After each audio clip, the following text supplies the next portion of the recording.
Honorable Justin Louepe, député national, homme d'action concrète, rassembleur et artisan de la paix pour Il est beau. Toute autorité vient de Dieu.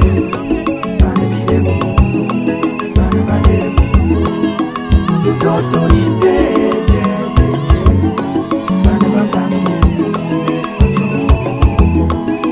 Toute autorité vient de Dieu.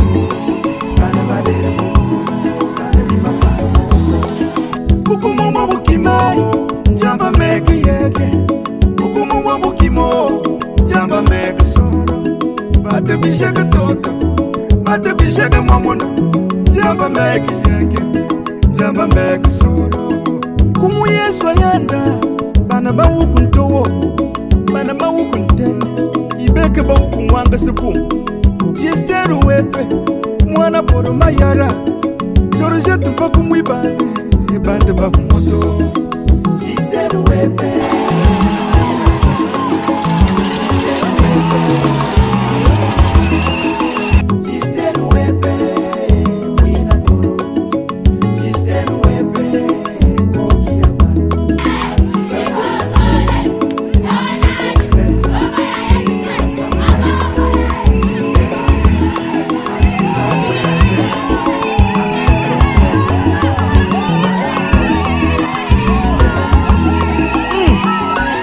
Maman Monique Matundu, mère de mère, Batela honorable.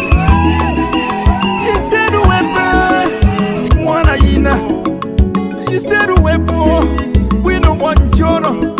Ipuda kante wina. Jamba yani Uganda. Wino kuboko masonyo. Wino kunkolo pepe. Irangerine, Justin Louepe. Jakubunu ntokza yinu kata Assemblée nationale. Assemblée nationale waki wakaru kongo. Mewa beru waru nungu. Wenu waporu toto. Batati di mabani. Ina puisa yere. Bada bawezi munono kata Assemblée nationale. Mewaru busonyo. Wapu waru toto. Mewa beru waru nungu namo. Wapu waru toto. Justin Louepe. Malgré moi na keke.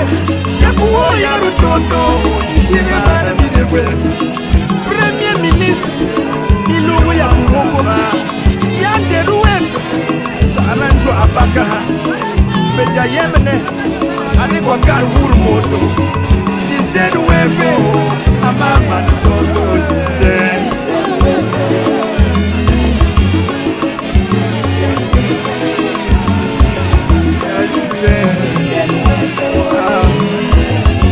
Mina Poro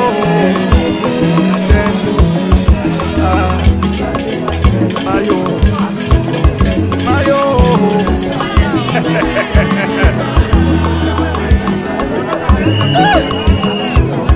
Justin Louepe, honorable, assistant parlementaire, Monselou Kombanabe, Dirkab Pascal Mako, la conscience de l'honorable, Abonate Kolote. Justin Louepe n'aime pas les tribalismes. Justin Louepe n'aime pas la haine, encore moins les divisions. Justin Louepe. Oh, maye.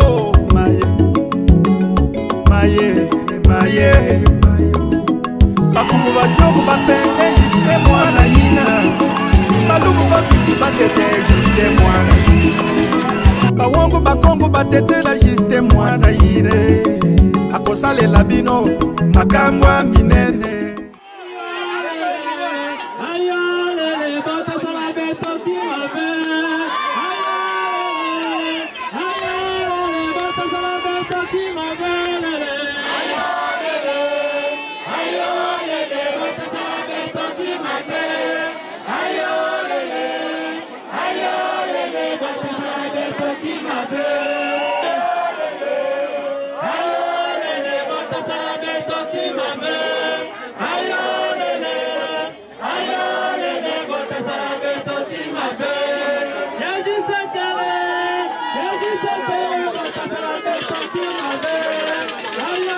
Yeah.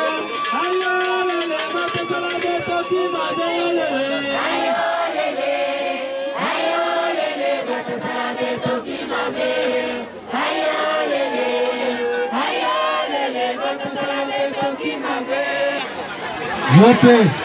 denge toponayo pote kimia ezala dimake kimia etalisama à travers secteur ya Sud-Ba. Honorable tosengi na yo ozala pe mobundi to mobundi ya koluka oyo secteur Sud-Banga akokozala nango posa mpona développement secteur oyo na yango encore une fois na kombo ya conseil de sécurité ya Sud-Banga souhaiter yo un avenir meilleur et une bienvenue na jokupe na sisi. Awa tokoyamba maloba ya bampaka ya secteur Sud-Banga. Inspecteur. Bienvenue à l'occasion de l'arrivée de l'honorable Justin Wepe Mayara, député national en vacances parlementaires à Banga.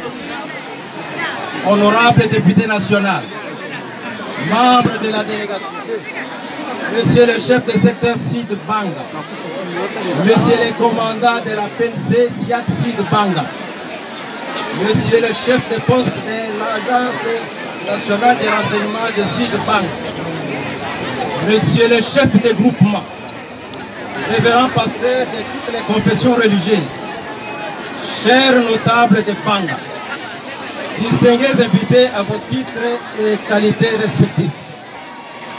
À ce jour, à solennel, qui rassemble les filles et fils du secteur Sud-Banga, est un moment de grande portée de joie. Un jour indescriptible et surtout un grand jour qui marque la confiance vous accordée par la population du Lebo en général et de Sud-Banga en particulier. Certes, avant toute chose, rendons gloire à l'Éternel Dieu Tout-Puissant, maître des temps et des circonstances, pour vous avoir soutenu, assisté durant votre tournée dans la circonscription électorale du Lebo. Nous vous souhaitons d'être heureux très longtemps, comme vous l'êtes à présent. Laissez-nous vous féliciter pour votre dynamisme et le courage dont vous avez fait preuve durant votre mandat. Votre engagement a été total, vos qualités intellectuelles et vos performances font de vous aujourd'hui un leader politique. C'est avec raison que la population du Lebo vous appelle effectivement OPP Yassika.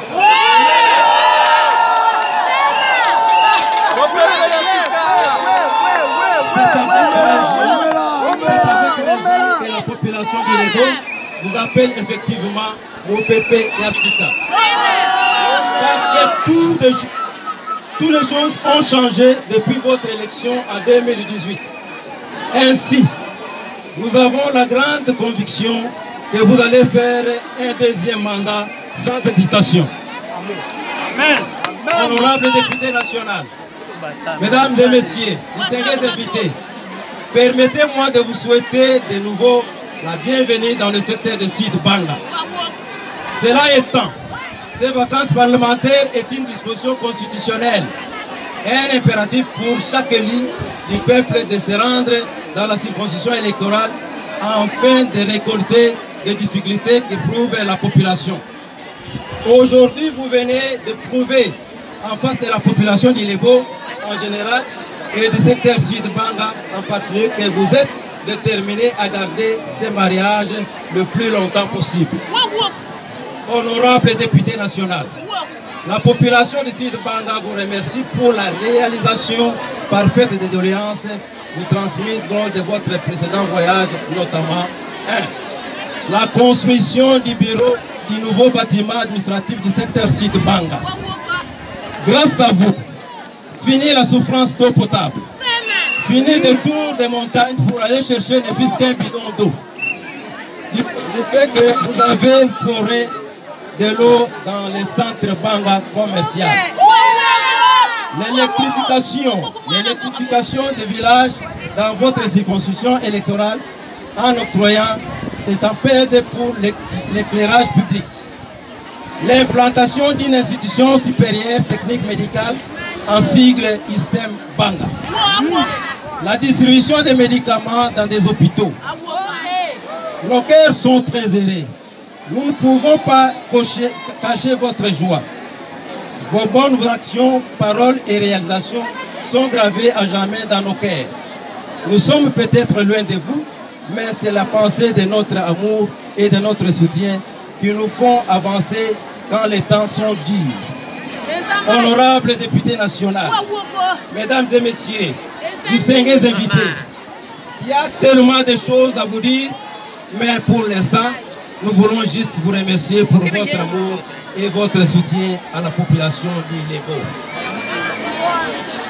Eu égard à ce qui précède, la population de Sud Banga relève quelques préoccupations qui nécessitent votre intervention de manière mesurée afin de trouver des solutions idoines. À l'occurrence, l'hôpital général de référence de Banga Lubaka éprouve d'énormes difficultés telles que le manque de lits, matériel pour les interventions chirurgicales et l'infrastructure moderne.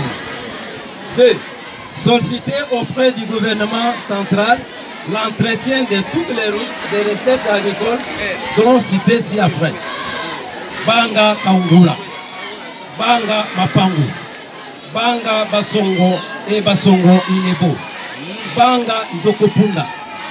La réhabilitation de la Cadeco, car notre secteur ne dispose d'aucune agence pour la transaction commerciale. 4. Les enseignants éprouvent des difficultés pour être payés à la fin de chaque mois, par manque d'une banque commerciale pouvant faciliter leur paiement. Ceux-ci payés après 2 ou 3 mois pour percevoir un salaire. Prière de plaider au ministre du tutelle des charges des modes de paiement de nos enseignants en souffrance. Honorables députés nationaux, mesdames et messieurs, distingués invités, merci d'avoir sacrifié de votre précieux temps pour être ici avec nous et de se déplacer pour être au rendez-vous. Par la même occasion, je vous souhaite un bon séjour au sein de notre terre qui est en même temps terre de vos ancêtres. Sentez-vous à l'aise. Mesdames et messieurs, la population de partout, je vous laisse le temps de présenter un accueil chaleureux comme vous le savez. Que vive la République démocratique du Congo, que vive la province du Kassai, que vive le territoire d'Ilebo, que vive le secteur de Sud Banga. Nous vous remercions.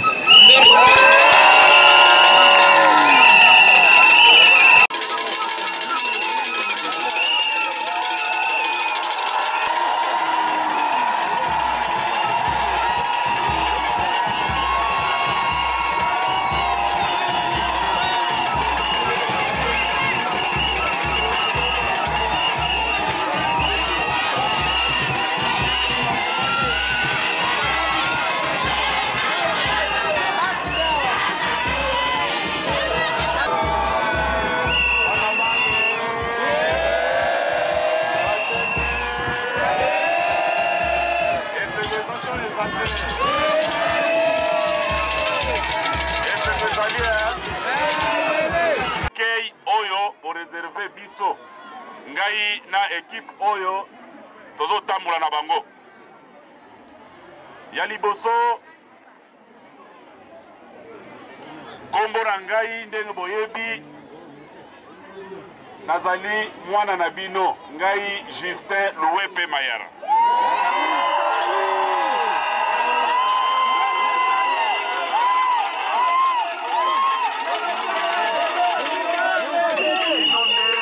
Bakonzi na ngai bino nde boponaki ngai bino nde bolingaki nakoma oyo naza lelo boyi te ya solo esengo ezali nakoloba mingi lelo te tokopesa temps peut-être lobi na lobi kuna mpona baaudience kasi ya mutuya mpona lelo ezali tozali na moment ya vacances parlementaires.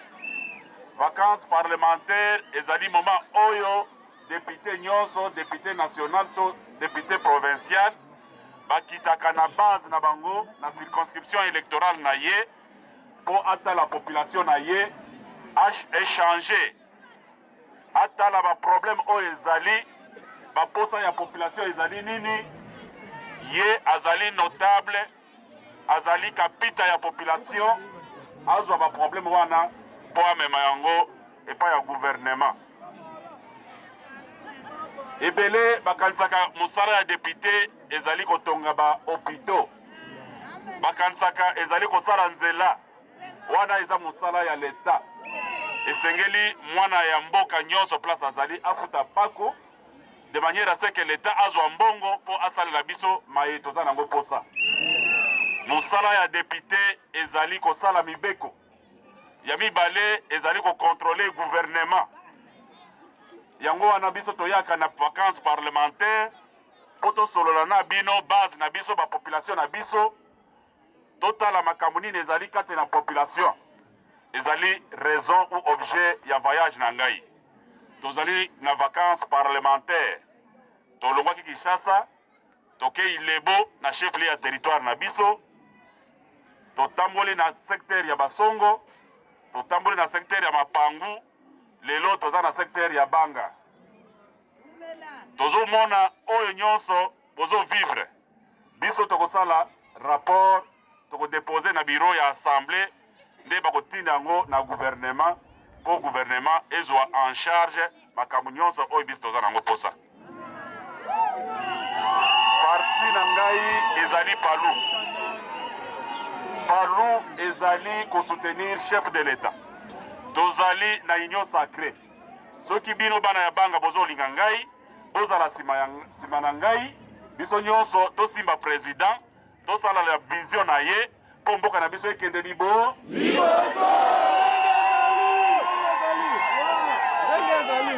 mwana ya Banga nyonso oyo alingi Justin nalingi kimia na kati ya territoire na biso kimia na Mapangu kimia na Basongo kimia na Malumalu pe kimia na Banga toza na posa ya bakereli ya pamba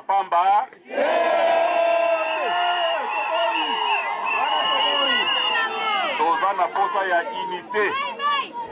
unité wana ezala ebanda na bandako na biso unité wana ezala na bamboka na biso unité wana ezala na secteur na biso pe na territoire tolingi kimia na kati ya secteur na biso soki bolingi secteur na biso ekende liboso esengeli biso nyonso tosimbana na maboko oyo akoya na eloko na ye mosusu pe akoya na oyo ya ye mosusu pe aye na yango po totonga secteur na biso c'est vrai concurrence ezali malamu kasi ezala ya mabe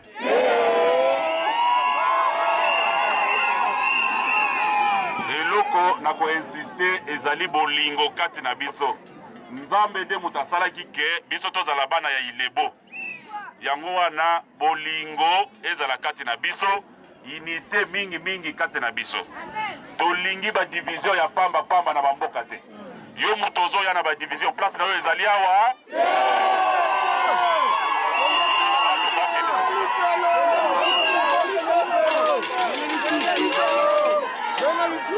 toyebake l'État azali mboka na biso ezali dirigé par ba représentant ya l'État esengeli biso population totosa bango soki bomoni bakonzi oyo baza korepresente l'État toza na obligation ya kotosa oyo bakonzi na biso bazali koloba boyoki ngai biso pe bino pe bakonzi esengeli bosala mosala na bino ndenge mibeko elobi bobatela population na bino malamu nalingi lisusu koyoka basongi awa na mboka na biso te nalingi koyoka ba division na mboka na biso te nalingi unité erenye na mboka na biso na bamboka nyonso na bandako na biso nyonso boyi te soki ngai na ye na eloko eza mpo na population soki ndeko mosusu mpe asali oyo ya ye ezali mpo na population baparti politique ezali ebele toza na démocratie topona démocratie tokoboya mutu moko travailler oya kolonga alongi oya longi te mbala sima kolonga pe me nalingi unité ezala kati na biso tolingi badivision ya pamba te bosengaki ngai ile nayaki na vacances parlementaire oyo ya nsima ke boza na posa ya mai natieli bino mai wana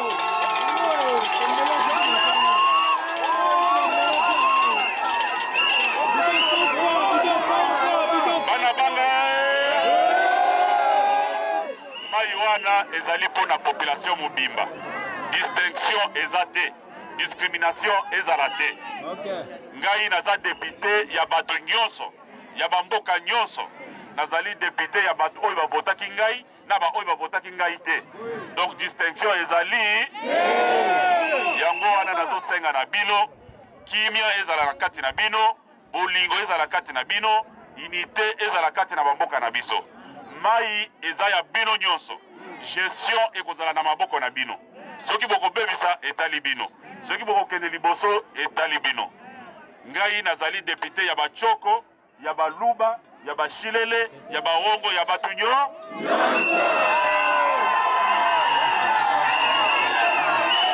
bana banga mbote na bino nazali kointerpele bandeko mosusu oyo baza mal intentionné oyo bazotia potopoto na kati ya société na biso oza na telefone na yo soki olali nzala okomi kobenga bato oyo bafingi yo oyo basali yo boye moto wana place na ye ezali awa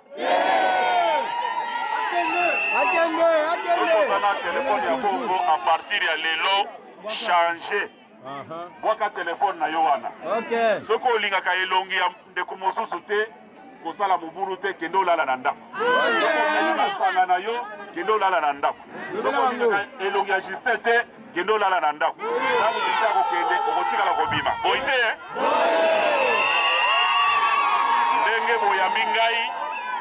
ndenge boyambi ngai boye bandeko mosusu bakoya lelo te peut-être bajour à venir mutu nyonso oyo akoya esengeli boyamba ye na ese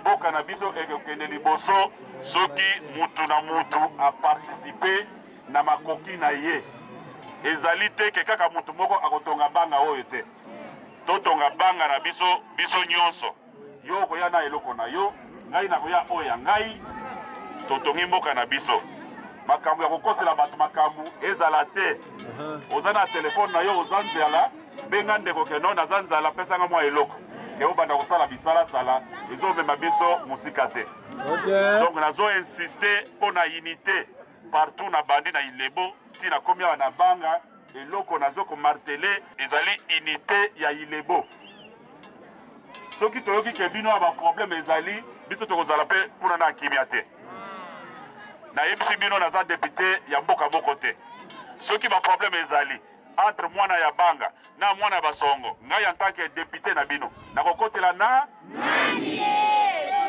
yango wana nazosenga bino unité to soutenir chef de l'état to respecter barepresentant na ye oyo bazali awa na kati ya secteur na biso to travailler mutu na mutu selon possibilité na ye to participer na baactivité nyonso ou baaction nyonso oyo bandeko bazomemela biso c'est de cette manière là oyo biso tokotonga mboka na biso oyo mboka ekokende liboso oyo mosusu wana ezanga ntina toza nango posa te toza na posa ya bolingo kati na biso je crois que lobi tozali awa tokolala awa tokoyamba bato tokosolola na bandeko toyeba baproblème nini ezali kati na banga awa badifficulté nini ezali biso tokozwa baproblème wana tokomema yango na gouvernement mpo bameka kotalela bana banga bakovivre ndenge nini me biloko nyonso oyo bato bazomemela bino awa ezala balampadaire nazomona ezala antenne oyo ezala bamai ezala biro ya secteur tozotonga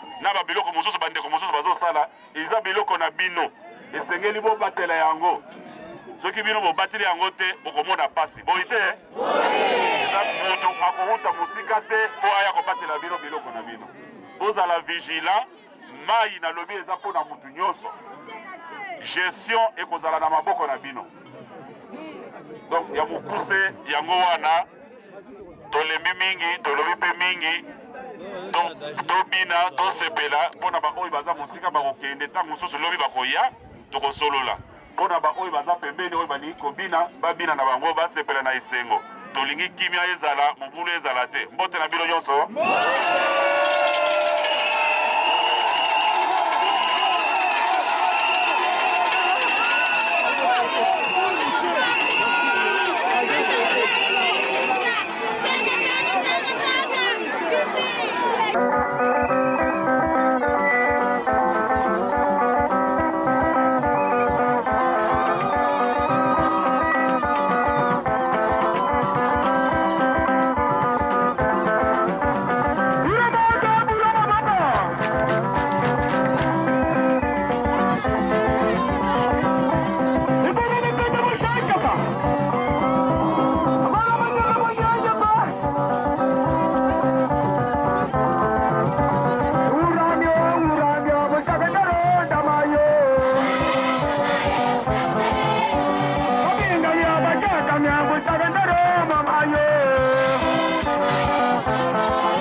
kitoko ya